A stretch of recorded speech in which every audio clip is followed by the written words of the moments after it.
aşkım anam yalaklarımda.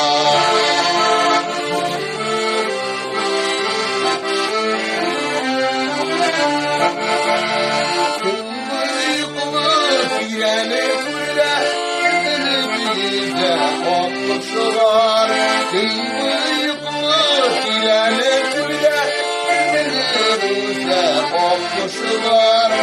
Müsebbibi taş şiirlerde bir derdine yazmışlar. Müsebbibi taş şiirlerde bir derdine yazmışlar.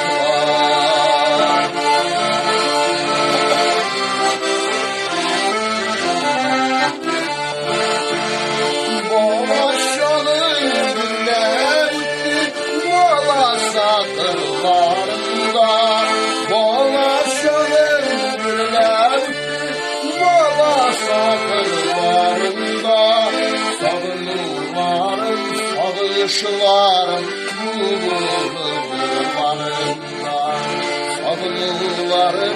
sağışlarım bulunurlarında.